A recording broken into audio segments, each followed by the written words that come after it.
Hello student, welcome back to my channel my ideal class. Students, जैसे कि आपको पता है कि अब हमने आपसे पिछली क्लास में कहा था कि अब आपकी जो है थ्योरी पढ़ाई जाएगी। तो आज ये आपकी थ्योरी की पहली क्लास है और हम आपसे ये कहेंगे कि यदि आपने अपनी फिजिक्स की बेसिक वाले वीडियो नहीं देखे हैं तो आप इस चैनल की प्लेलिस्ट में जाइए और आपको फिजिक्स क्लास 12 के नाम की एक प्लेलिस्ट मिलेगी। यहाँ पर आप बेसिक की 10 क्लासों को अटेंड कर सकते हैं। लगभग हमने उसमें जो है 9 या 10 वीडियो बनाए हुए हैं, यानी उन वीडियो को आपको देख लेने के बाद आपका बेसिक फिजिक्स वाला पूरी तरह से कंप्लीट हो जाएगा।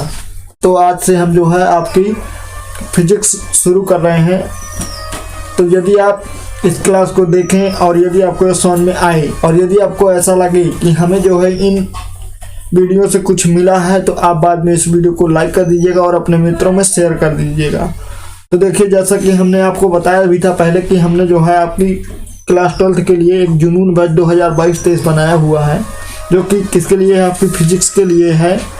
और अब आज जो है आपका लेसन नंबर 1 शुरू हो रहा है फिजिक्स का, यानी इकाई 1 जो है आपकी स्थिर वैद्युत की। जैसे कि हमने आपको आपके सिलेबस में समझाया था कि आपकी जो कुमार मित्तल की बुक है उसमें आपका कौन सा लेसन है, पहला लेसन कौन सा है? कूलाम का नियम तथा वैद्युत क्षेत्र है। तो जिसको आप क्या बोलते थे? Coulombs law and electric field. ये आपकी जो है बुक पार्ट 1 का है, यानी कि यदि हम बात करें तो ये लेसन आपकी जो है बुक पार्ट 1 का है ये लेसन। और इकाई आपकी कौन सी है? पहली स्थिर वैद्युत की।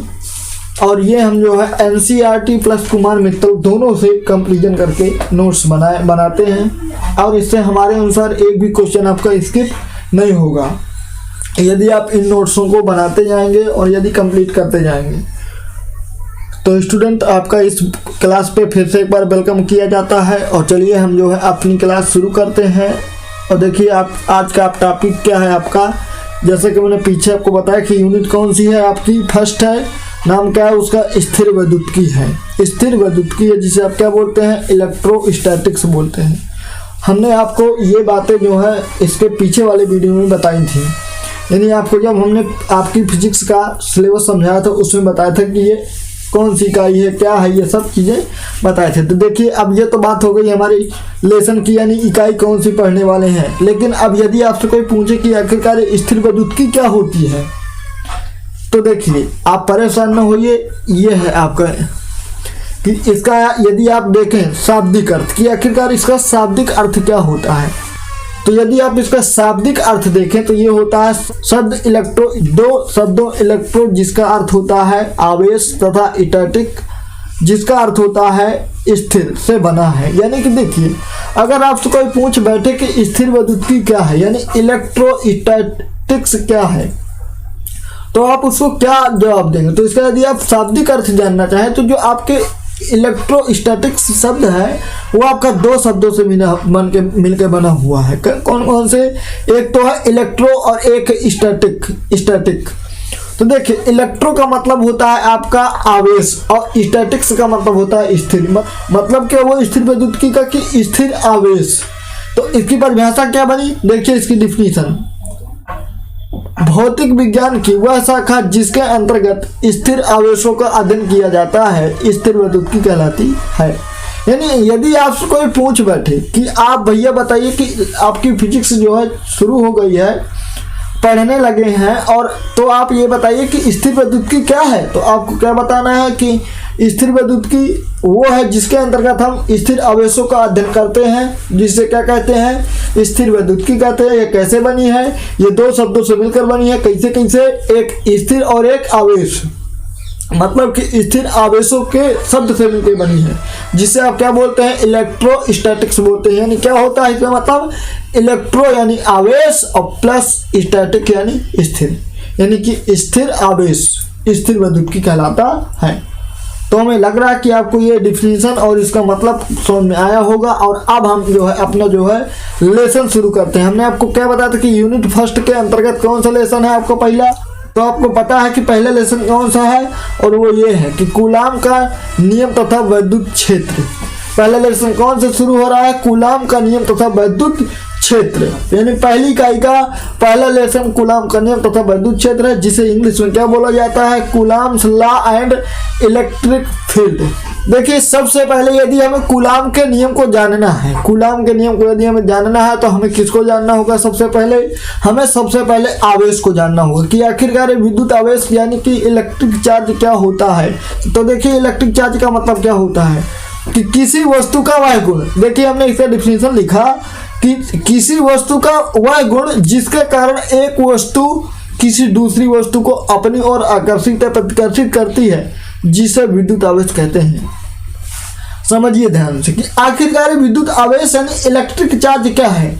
समझिए ध्यान से कि किसी वस्तु का वह गुण, अगर आपसे कोई पूछ बैठे कि विद्युत आवेश क्या है, इलेक्ट्रिक चार्ज क्या है, तो आप क्या बताएंगे कि कोई एक वस्तु है जो दूसरी वस्तु को प्रतिकर्षित करती है या फिर आकर्षित करती है, वह उसका गुण कौन सा है, आवेश का गुण है। अगर कोई वस्तु किसी दूसरी वस्तु को अपनी ओर आकर्षित या प्रतिकर्षित कर पाती है तो क्या है, आवेश का गुण है। और यदि आपसे कोई पूछे कि इसको कहे से प्रदर्शित करेंगे तो इसको हम कहे से लिखेंगे, आवेश को क्यू से प्रदर्शित करते हैं, यानी आवेश को आप किस अक्षर से लिखेंगे, स्मॉल क्यू से प्रदर्शित करेंगे। तो हमें उम्मीद है कि आपको विद्युत आवेश की परिभाषा बढ़िया समझ में आई होगी और आपको ज़्यादा मेहनत नहीं करनी, थोड़ी सी परिभाषा है क्या कि किसी वस्तु का वह गुण जिसके कारण एक वस्तु किसी दूसरी वस्तु को अपनी ओर आकर्षित या फिर प्रतिकर्षित कर पाती है, जिसे विद्युत आवेश कहते हैं। अगर आपसे कोई पूछे कि कोई वस्तु है जो किसी को प्रतिकर्षित करती है या आकर्षित करती है तो वह कौन सा गुण होगा, वो होगा आवेश का गुण। और इसको किस अक्षर से लिखेंगे आप, इसको लिखेंगे क्यू से, स्मॉल क्यू से। अब देखिए यदि आप आवेशों के प्रकार की बात करें कि आखिरकार आवेश कितने प्रकार के होते हैं, यानी टाइप्स ऑफ चार्ज, तो देखिए आवेश निम्नलिखित दो प्रकार के होते हैं। अब देखिए कैसे कैसे प्रकार हैं, देखिए ये दो प्रकार के हैं, कौन कौन से, धन आवेश और ऋण आवेश। यानी आवेश कितने प्रकार के हैं, दो प्रकार के हैं, कौन कौन से, धन आवेश और ऋण आवेश। तो यदि आप पूरी नॉलेज लेना चाहते हैं और पूरा लेसन तैयार करना चाहते हैं तो आप क्या कीजिए, परमानेंटली वीडियो को अटेंड कीजिए और पूरे वीडियो एक तरफ से देखते जाइए। तो आपको आवेश समझ में आया, और यदि आपको ये समझ में आ रहा है तो आप कमेंट करके बताते जाइए कि एस हाँ आ रहा है या नहीं आ रहा है, जैसा भी आपको लगे। यदि आए तो एस बोलिए, ना आए तो नो बोलिए। तो हम अगली क्लास में और अच्छी तरह से और मेहनत से समझाने का प्रयास करेंगे। और देखिए यदि अब आप ऋण आवेश और धन आवेश के बारे में जानना चाहेंगे आखिरकार ये किस लिए आए, तो देखिए इसको आखिरकार ये धन आवेश और ऋण आवेश से क्या होगा। तो देखिए यदि समान आवेश होंगे, अब समान आवेश का मतलब क्या हुआ कि या तो दोनों ऋण ऋण हो जाए, ऋण आवेश हो जाए, या फिर क्या हो जाए, धन आवेश हो जाए। अगर आपसे कोई पूछे कि समान आवेश क्या होते हैं तो बता देना है आपकी, या तो ऋण ऋण हो जाए दो ठो, या फिर धन धन हो जाए, वो क्या कहलाएंगे, समान आवेश कहलाएंगे, जो क्या करेंगे, एक दूसरे को प्रतिकर्षित करते हैं। एक जैसे आवेश होते हैं, चाहे वो धन धन हो और चाहे ऋण ऋण हो, वो दोनों एक दूसरे को क्या करते हैं, प्रतिकर्षित करते हैं। और यदि आप इस विपरीत आवेशों की बात करें, दूसरा नंबर में हमने लिखा नोट कि विपरीत आवेश। अब विपरीत आवेश आप समझ गए होंगे कि देखिए एक ऋण आवेश और एक धन आवेश, या फिर धन आवेश एवं ऋण आवेश, ये आपके क्या है, विपरीत आवेश। अगर आपसे कोई पूछ बैठे या कोई पूछे कि आपकी कोचिंग में क्या हो चुकी है, आपकी फिजिक्स जो है चालू हो चुकी है, तो आप भैया ये बताइए कि आवेश कितने प्रकार के होते हैं और विपरीत आवेश क्या होते हैं। तो आप ध्यान दिए रहना कि आवेश क्या है, ये बात हमने आपको समझाई बढ़िया, ये कितने प्रकार के होते हैं ये समझाया आपको, और ये कैसे काम करते हैं, क्या होता है इनके बीच, ये सीखे आप। यदि आप विपरीत आवेश की बात करें तो ये दो तरह के होते हैं, ऋण आवेश, ये धन आवेश, या फिर धन आवेश या फिर ऋण आवेश। ये क्या करते हैं, ये एक दूसरे को आकर्षित करते हैं। अर्थात क्या हुआ इसका मतलब ये हो कि जब आप समान आवेश रखेंगे तो उनके बीच प्रतिकर्षण होगा, प्रतिकर्षण बल लगेगा। और जब आप विपरीत आवेश रखेंगे यानी असमान आवेश रखेंगे, यानी कि एक ऋण और एक धन, या फिर एक धन या एक ऋण, तो उनके बीच आकर्षित बल लगेगा।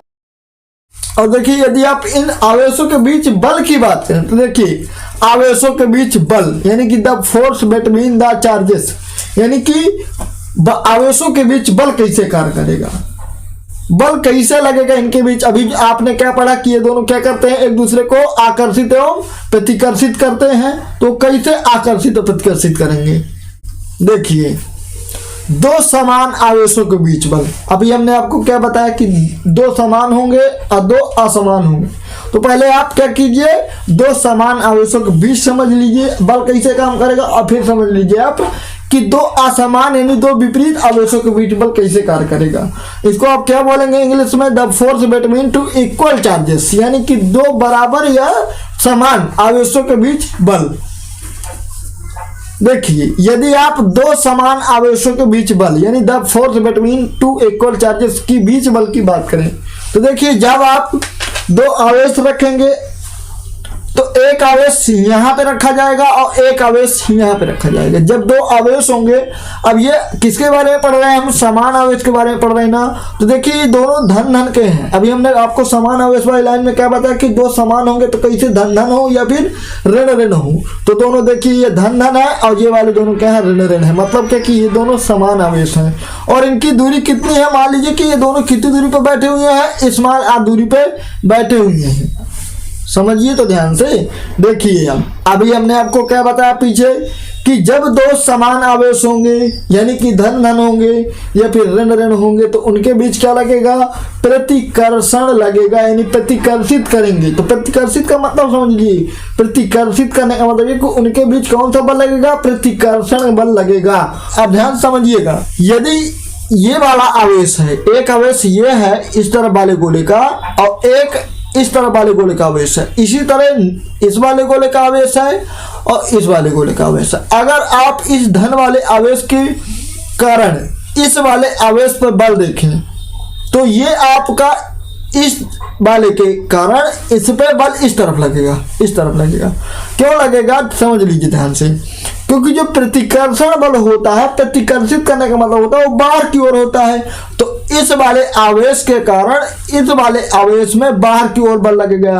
अब ध्यान से सुनिए, यदि आप इसको Q1 मान लेंगे, डेरिवेशन करेंगे अभी आप, तो इसकी जरूरत पड़ेगी आपको। यदि आप इसको Q1 मान लेंगे तो इसका बल यहाँ पे F1 काम करेगा। इतनी बात आपको समझ में आई कि नहीं आई। अब यदि आप इस वाले आवेश के कारण बल की बात करें तो ये इसको यदि आप Q2 ले लेंगे तो इसके कारण जो बल होगा, अब इस तरफ है ना, तो इसका बल जाहिर सी बात है कि इस तरफ लगे। क्यों, क्योंकि इस वाले के कारण यहाँ पे बल लग रहा था इस तरफ, और इस वाले के कारण इस तरफ बल लगेगा तो इसका भी तो बाहर लगेगा। क्यों, यानी कि क्या कि दोनों एक दूसरे को प्रतिकर्षित कर रहे हैं, तो ये भी तो प्रतिकर्षित करेगा, तो इसका भी बल किस तरफ लगेगा, इस तरफ। अब यदि आप इसको Q2 ले लेंगे तो इसका बल क्या होगा, यहाँ पे F2 होगा। और सेम इसी तरह इस वाले में है, जैसे आप धन वाले में समझे हैं उसी तरह ऋण वाले में है। यानी कि यदि आप इस वाले Q के कारण बल देखें इस वाले में तो इसका बल इस तरफ लगेगा और इसके कारण देखें तो इस तरफ लगेगा। अब यदि आप इसको Q1 मान लेंगे तो इसका बल इस तरफ F1 होगा, इसको Q2 मान लेंगे तो इसका बल इस तरफ F2 होगा। तो इतनी बात आपको समझ में आई, यानी दो समान आवेशों के बीच बल समझ में आया। तो अब आपको क्या पता चला कि इनके बीच कौन सा बल लग रहा है, प्रतिकर्षण बल लग रहा है। यानी कि प्रतिकर्षित कर रहे हैं तो प्रतिकर्षित करते समय कौन सा बल लगता है, प्रतिकर्षण बल लगता है, जिसे क्या बोलते हैं, रिपल्सिव फोर्स। ठीक, इतनी बात आपको समझ में आई होगी। और अब हमें किसके बारे में जानना है, अब हमें दो असमान आवेशों के बीच बल जानना है। यानी कि ये अभी तो ये किसके लिए था, ये समान आवेशों के बीच बल था। अब हमें जानना है दो असमान आवेशों के बीच बल। देखिए ध्यान से, उसमें क्या था, उस पे हमने ये F वाले तीर बाहर की ओर लगाए थे, ये वाले तीर।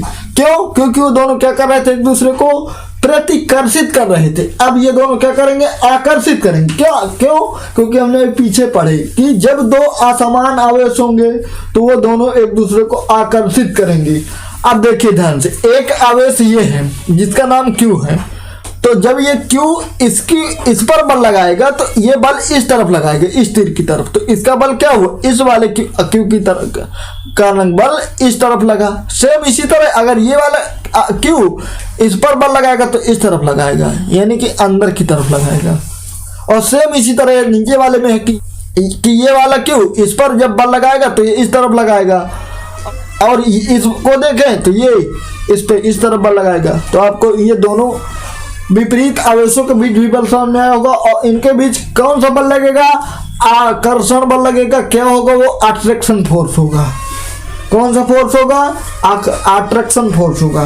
क्यों? ध्यान दिए रहिएगा, अभी आप पीछे पढ़े हैं कि जब दो समान आवेश होंगे तो उनके बीच प्रतिकर्षण बल लगेगा, यानी कि रिपल्सिव फोर्स लगेगा, और जब विपरीत आवेश होंगे तो उनके बीच आकर्षण बल लगेगा, यानी अट्रैक्शन फोर्स लगेगा। अब किस तरफ लगेगा, इन तीनों के द्वारा आप जो समझ सकते हैं कि जब भी आप कोई न्यूमेरिकल करेंगे, कोई डेरिवेशन करेंगे, तो आपको ये दोनों टॉपिक बहुत ज़्यादा लगेंगे। यदि आपको ये चीज़ें नहीं समझ में आई तो आप डेरिवेशन में नहीं कर पाएंगे और आप न्यूमेरिकल में भी बहुत ज़्यादा दिक्कत आएगी आपको। इसलिए आप क्या रखिएगा, इन्हें जो है ध्यान रखिएगा कि ये आखिरकार दो विपरीत आवेशों में कैसे बल लगेगा और दो समान आवेशों में बल कैसे लगेगा। तो ये आवेश इस तरह से काम करते हैं कि आवेशों के बीच बल इस तरह कार्य करता है। अब देखिए, अब हम थोड़ा सा आवेश के मात्रक, बीमा तथा राशि के बारे में जान लेते हैं कि आखिरकार आवेश का मात्रक क्या होता है, इसकी बीमा क्या होती है तथा इसकी राशि क्या होती है, जिसको आप क्या बोलते हैं? Unit of charge, dimension and quantity, यानी कि आवेश का मात्रक, बीमा तथा राशि। तो सबसे पहले हम क्या जान लेते हैं? सबसे पहले हम जान लेते हैं आवेश के मात्रक, यूनिट ऑफ चार्ज। देखिए, सबसे पहले हमने जो है 6 मात्रक लिखे हैं। अब देखिए, पहला मात्रक हमने लिखा एम्पियर सेकेंड, दूसरा लिखा कूलाम, फिर लिखा ईएसयू, फ्रैंकलिन, ईएमयू, फैराडे। अब कहो सर इतने मात्रक होते हैं आवेश के? हाँ बेटा जी, होते हैं। देखिए, दो आपके ये वाले जो दो हैं, ये दोनों किस पद्धति में है? एमकेएस पद्धति में है। यदि आप एमकेएस को नहीं बोलना चाहते, एमकेएस सिस्टम, एमकेएस पद्धति, तो आप क्या बोल सकते हैं? इसे एसआई पद्धति भी बोल सकते हैं। देखिए ध्यान से, अब इसका जो एम्पियर सेकेंड बना मात्रक तो कैसे बना? आपने कक्षा 10वीं में पढ़ा था कि Q बराबर क्या होता है? I इंटू टी होता है। आई का मात्रक क्या होता है? एम्पियर होता है, इसलिए यहाँ पे एम्पियर आया। समय का मात्रक क्या होता है? सेकंड होता है, तो मतलब आवेश का मात्रक क्या बना? एक ठो एम्पियर सेकंड बना, और इसी को हम क्या बोल देते हैं? कूलाम बोल देते हैं। तो यदि अब आपसे कोई पूछे कि आवेश का एसआई मात्रक या एमकेएस पद्धति में मात्रक बताओ, तो क्या बताएंगे आप? कूलाम या फिर एम्पियर सेकंड बताएंगे। और आपके पेपर में इससे बहुविकल्पी प्रश्न बनता भी है, पूछता भी है प्रश्न में, तो आप ये ध्यान रखिएगा। और यदि आप इनके सीजीएस सिस्टम में मात्रक की बात करें, देखिए हमने दो ठो इनके भी लिखे हैं कि ईएसयू होता है और फ्रैंकलिन होता है। यानी कि आप ध्यान रखिएगा कि आवेश का सीजीएस मात्रक क्या होता है? ईएसयू या फिर फ्रैंकलिन होता है। तो कहो सर ये क्या है? इनके आगे स्टार क्यों लगा है? स्टार इसलिए लगा क्योंकि ये किसी सिस्टम में नहीं आते, इनका खुद का सिस्टम चलता है, यानी कि इन्हें किसी सिस्टम में नहीं रखा गया, ये बिना सिस्टम के हैं, इसलिए ये अलग है। इसलिए हमने यहाँ पे आपके समझाने के लिए यहाँ पे स्टार लगाया हुआ है। तो आप ध्यान रखिए कि आवेश के कितने मात्रक होते हैं? 6 मात्रक होते हैं। कौन कौन से? Ampere second, coulomb, ईएसयू, Franklin, EMU, Faraday.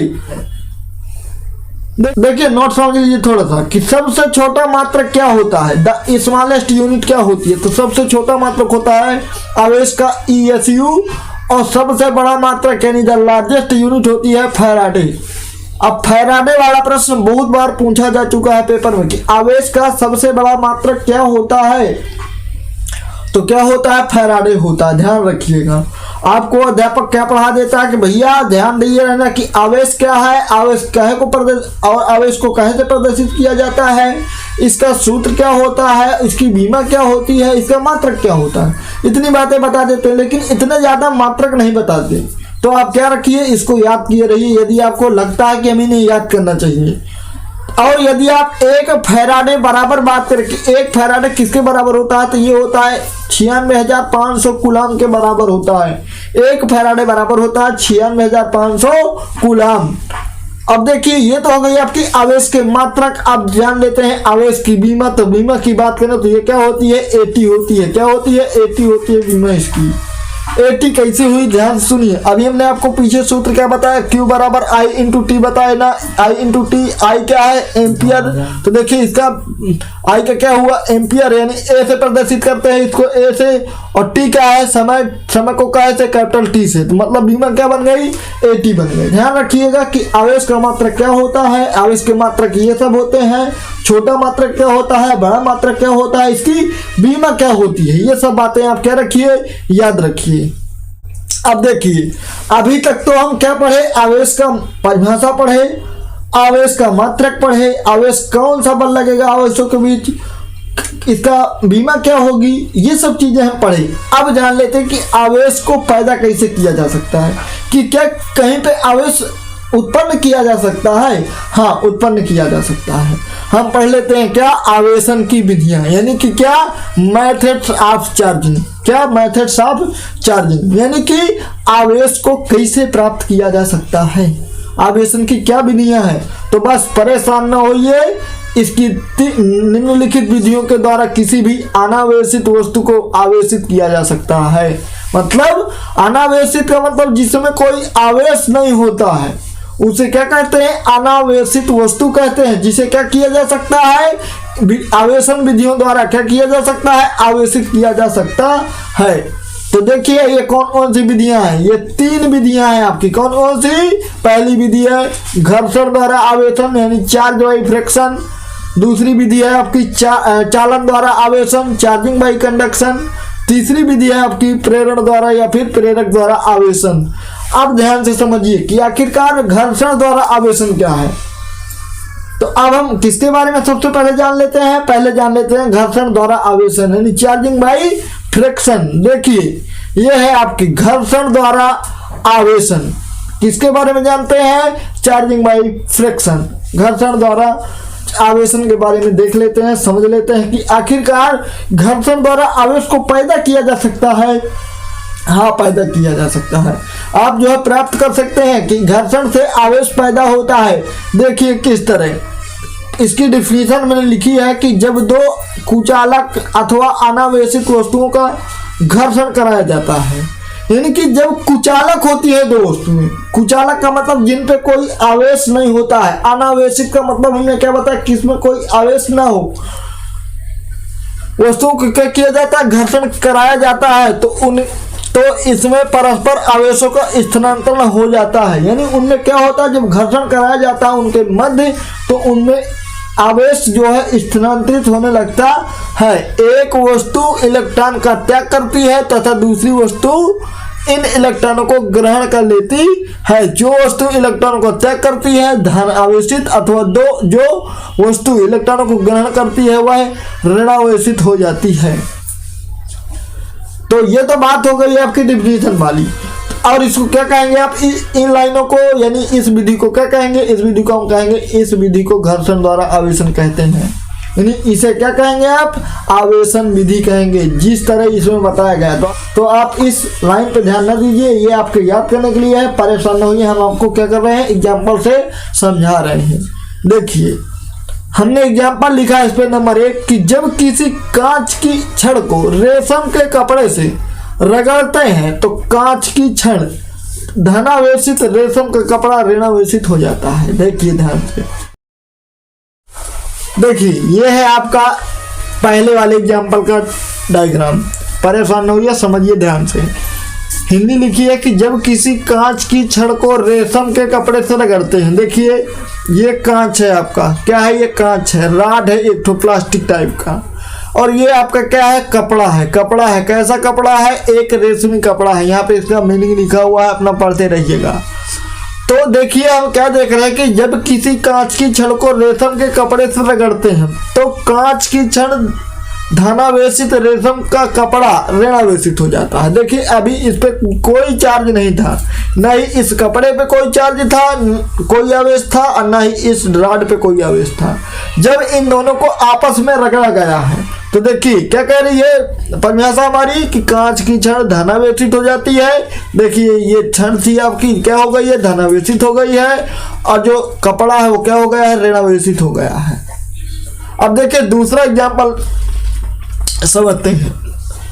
ऊन के कपड़ों को रबड़ से रगड़ने पर ऊन का कपड़ा धनावेशित तथा रबड़ ऋणावेशित हो जाता है। देखिए ये आपका ऊन है, ऊन नहीं जानते आप तो कोई मखमल की एक चीज तो जानते ही जानते होंगे। और ये जो राड है इसे बोला गया, रबड़ का एक राड लिए हुए हैं और इसे फर बोलते हैं ऊन को इंग्लिश शब्द में, इसीलिए यहाँ पे लिखा है रबड़ और फर। देखिए ध्यान से कि ऊन के कपड़े को रबड़ से रगड़ने पर ऊन का कपड़ा धनावेशित, देखिए ऊन का कपड़ा ये वाले हैंड में है, उसके हाथ में है, तो ये क्या हुआ, धनावेशित हुआ है। और जो रबड़ का राड है क्या हो गया है, ऋणावेशित हुआ है।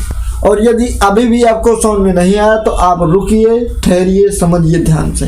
हम आपको बता रहे हैं, यदि आपको यह समझ में नहीं आया तो समझिए ध्यान से कि आपका जो केमिस्ट्री है, केमिस्ट्री में आप खूब कक्षा 11वीं में क्या पढ़ के आए हैं, परमाणु, अणु, आयन, ये सब पढ़ के आए हैं।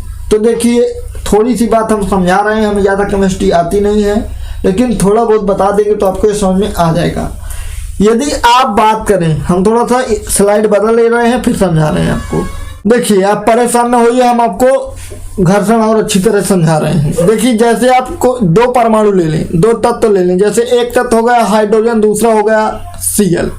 अब आप इन दोनों का परमाणु क्रमांक जानते हैं। क्या जानते हैं परमाणु क्रमांक, कि इसका परमाणु क्रमांक होता है 1 और इसका होता है 17। कहो सर जी आप इसको क्यों लाए पकड़ के, तो हम आपको धनावेशित और अनावेशित वस्तुएं समझा रहे हैं। अभी देखिए ना ही हाइड्रोजन के पास कोई आयन है और ना ही क्लोरीन के पास कोई आयन है।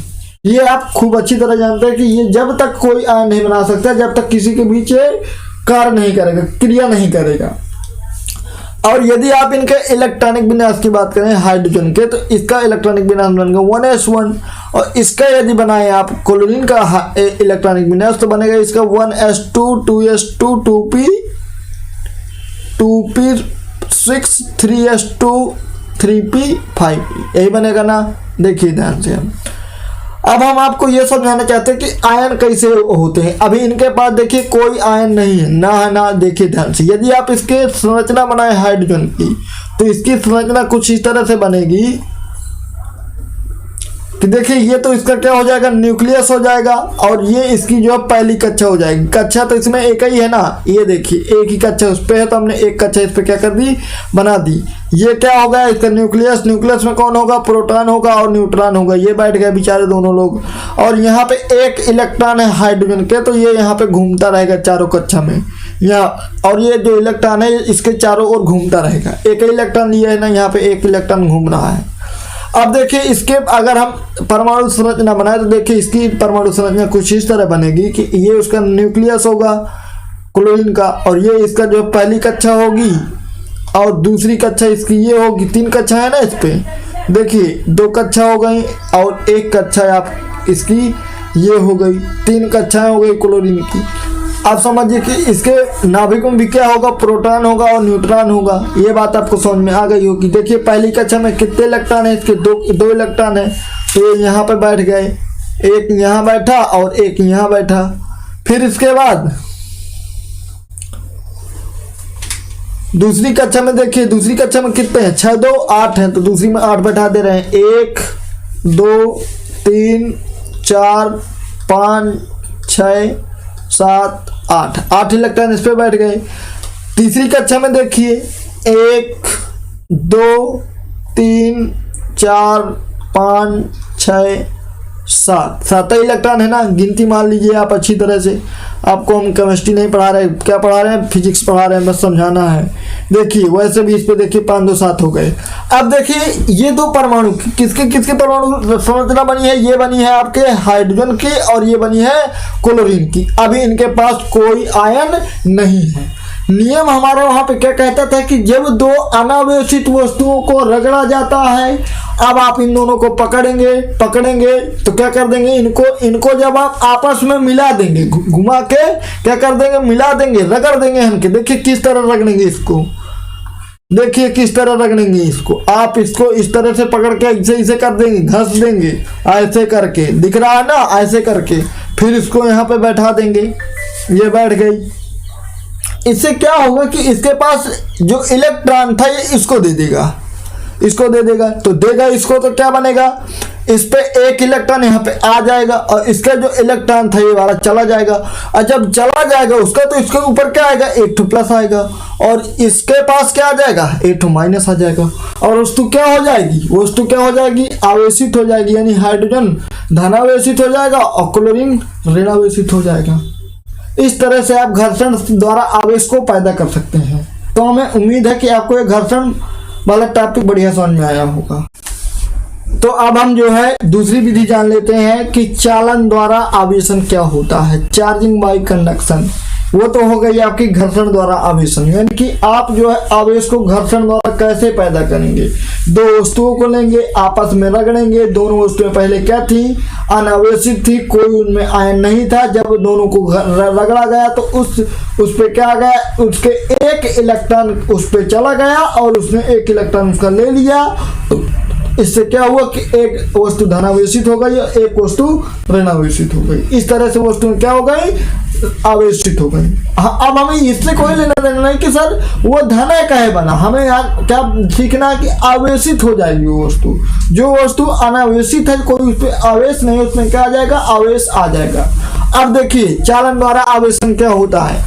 जब किसी उदासीन वस्तु के पास आवेशित वस्तु ले जाते हैं तो इसमें परस्पर संपर्क के पश्चात इलेक्ट्रॉनों का स्थानांतरण तब तक होता रहता है जब तक कि दोनों वस्तुओं में आवेश का मान समान न हो जाए। अतः दोनों वस्तुओं पर समान परिमाण व समान प्रकृति का आवेश आ जाता है। आप परेशान न होइए, रुकिए, ठहरिए, फिर हम समझा रहे हैं इसको एग्जाम्पल द्वारा। तो इसे आप क्या कहेंगे, इस विधि को आप चालन द्वारा आवेशन कहेंगे। यानी जब आप ऐसा करेंगे जो इस पे नियम लिखा हुआ है उसके द्वारा जो आवेश आपको पैदा होगा तो उस विधि को आप क्या कहेंगे, चालन द्वारा आवेशन कहेंगे। तो अभी तो आपको ये समझ में नहीं आई कि कहो सर ये कहेंगे तो है ही तो, लेकिन क्यों, देखिए ध्यान से। हमने इस पे क्या पढ़ा कि जब किसी उदासीन वस्तु के पास क्या ले जाएंगे, आवेशित वस्तु ले जाएंगे। अब देखिए ध्यान से, आपकी ये हरी वाली जो वस्तु है, हरा वाला जो गोला बना हुआ है, इस पे क्या है कि कोई आवेश नहीं है, कोई आवेश नहीं है, नहीं, उस पे आवेश है, लेकिन कैसे आवेश है, उदासीन है। अनावेशित तो बोला नहीं गया, क्या बोला गया है, उदासीन बोला गया है। उसमें क्या बोला गया था, अनावेशित बोला गया था कि उस पे कोई आवेश ही नहीं था। इस पे क्या है, उदासीन है। क्या हुआ इसके बाद, जब किसी उदासीन वस्तु के पास आवेशित वस्तु ले जाते हैं, ये देखिए ये एक आपकी क्या है, आवेशित वस्तु है जो राड है, इस पे क्या है, धन आवेश पूरी तरह से क्या हो रहे हैं, बह रहे हैं। जब इनको ले जाते हैं हम तो क्या होता है, आगे देखते हैं। तो इनमें परस्पर संपर्क के पश्चात इलेक्ट्रॉनों का स्थानांतरण तब तक होता रहता है। देखिए ध्यान से, जब ये दोनों लोग क्या हुए, संपर्क में आए तो इसके इलेक्ट्रॉन कुछ किस में चले गए, इस गोले में चले गए, इस पे चले गए, जब तक कि दोनों वस्तुओं में आवेश का मान क्या ना हो जाए, समान ना हो जाए। क्यों, क्योंकि ये क्या थी, धन की थी ये राड, और ये गोला क्या था, उदासीन था। तो उदासीन था तो ये क्या हो गया, धन का हो गया, तो वस्तु क्या हो गई, वस्तु धनावेशित हो गई। ये वाली तो पहले से धनावेशित थी। यही तो कह रहा है कि जब तक हम उसको संपर्क में रखे रहेंगे, कि जब तक क्या ना हो जाए, दोनों में आवेश समान ना हो जाए, एक जैसे ना हो जाए। तो हमें लग रहा है कि आपको ये चालन द्वारा आवेशन भी बढ़िया समझ में आया होगा। यानी आपको ये पता रखना है, क्या रखना है, कि चालन द्वारा आवेशन क्या होता है।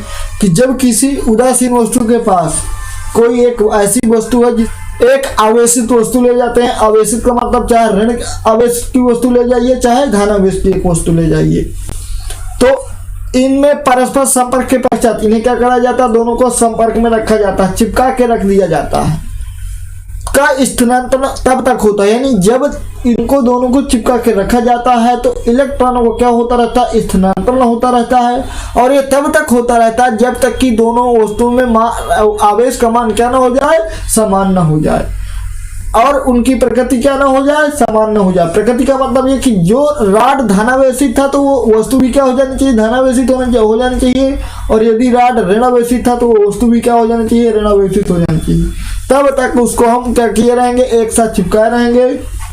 जब आप ऐसा करेंगे, ऐसे आवेश जब पैदा होगा तो उसे क्या कहेंगे आप, तो उसे आप चालन द्वारा आवेशन कहेंगे। और अब हम अपना जो है प्रेरण द्वारा या फिर प्रेरक द्वारा आवेशन समझ लेते हैं, यानी कि चार्जिंग बाई इंडक्शन, कि आखिरकार प्रेरण द्वारा या प्रेरक द्वारा आवेश कैसे पैदा किया जा सकता है। तो देखिए इसको भी समझिए ध्यान से। लिखा है इसमें कि इस विधि में अनावेशित वस्तु को आवेशित वस्तु के बिना स्पर्श किए आवेशित किया जाता है। इसमें वस्तु को जिस आवेश से आवेशित करना होता है उसके विपरीत प्रकृति के आवेश की क्षण उदासीन वस्तु के पास लाई जाती है, जिससे वस्तु के एक तरफ धनावेश तथा दूसरी ओर ऋणावेश आ जाता है। इसके बाद वस्तु को दूसरी ओर से भूसंपर्कित कर दिया जाता है। संपूर्ण वस्तु किसी एक प्रकृति के आवेश में आवेशित हो जाती है। परेशान ना होइए, फिर से हम आपसे वही कह रहे हैं कि आप रुकिए, हम आपको समझा रहे हैं। देखिए, तो आप इसको क्या कहेंगे, इससे आप कहेंगे इस विधि को घर्षण द्वारा आवेशन कहेंगे। जो हमने हिंदी आपको अभी पढ़ के बताई, इससे आप क्या कहेंगे, प्रेरण द्वारा या प्रेरक द्वारा आवेशन कहेंगे। आप इसकी प्रोसेस समझिए कि आखिरकार ये हिंदी का मतलब क्या है।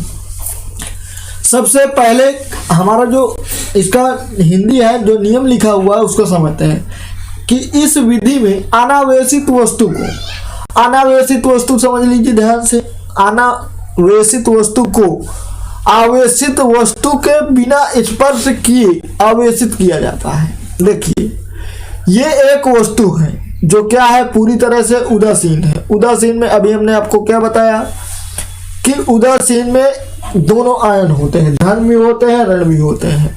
इसे क्या किया जाता है, वस्तु के बिना छुए यानी दूर बैठा दिया जाता है और फिर उसको क्या किया जाता है, आवेशित किया जाता है।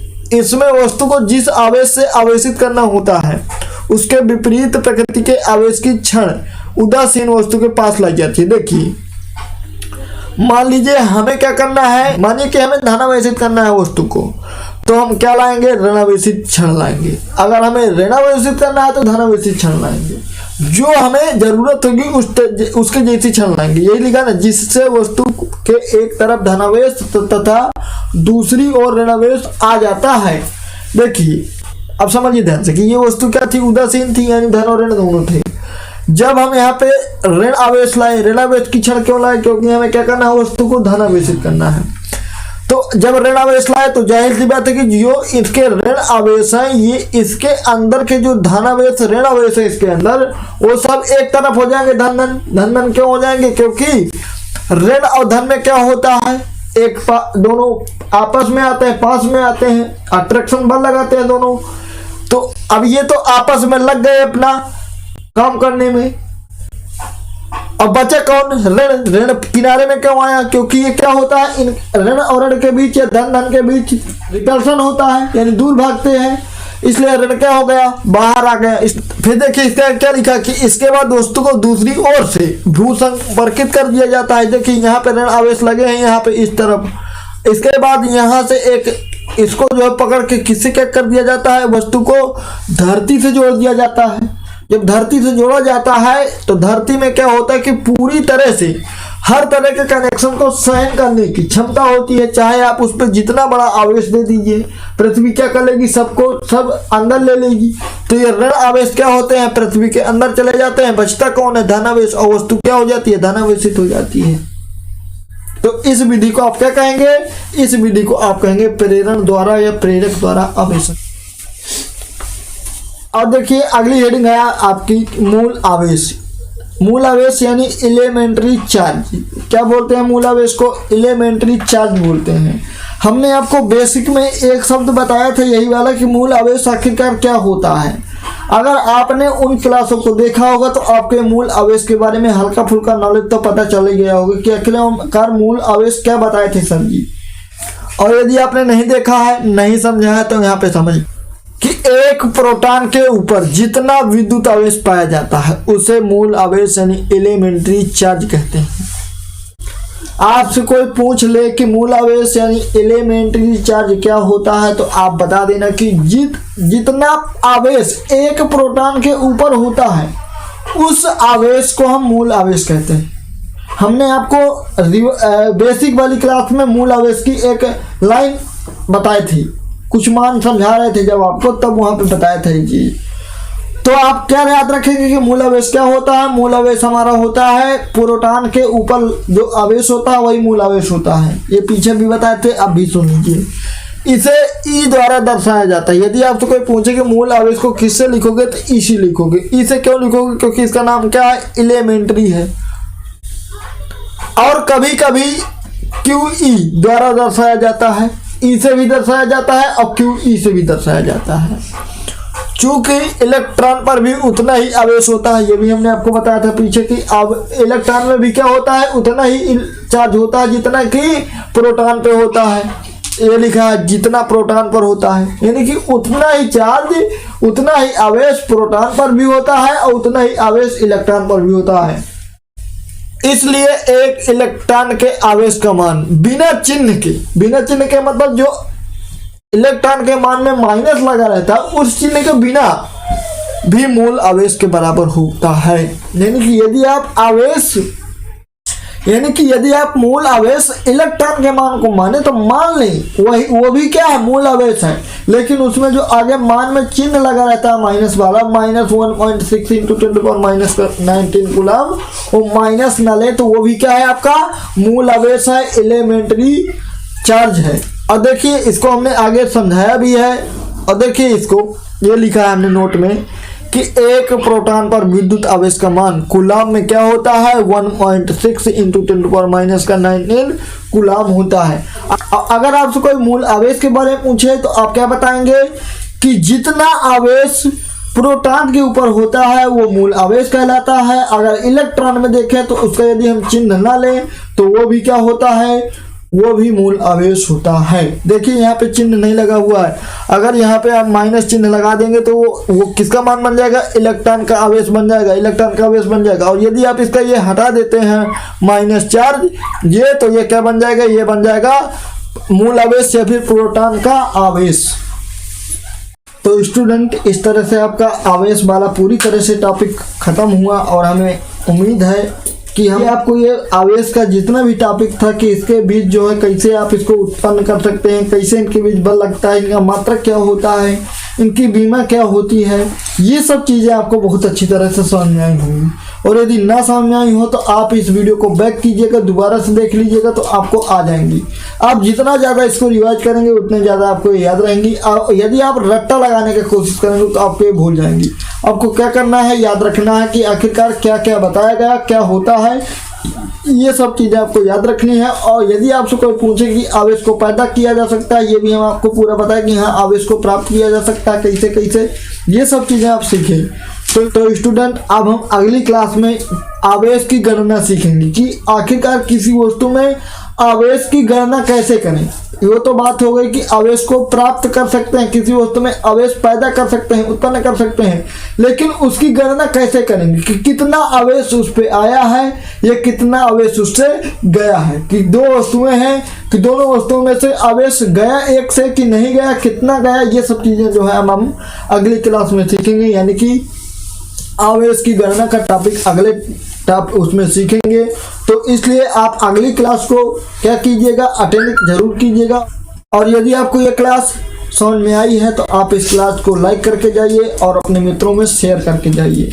और यदि आपने अभी तक हमारे इस चैनल को सब्सक्राइब नहीं किया है तो चैनल को सब्सक्राइब कर लीजिए, क्योंकि इसी तरह की क्लासें और वीडियो हम इस चैनल पे अपलोड करते रहते हैं, जिससे कि आप अपने बोर्ड्स की अच्छी तरह से तैयारी कर सकें।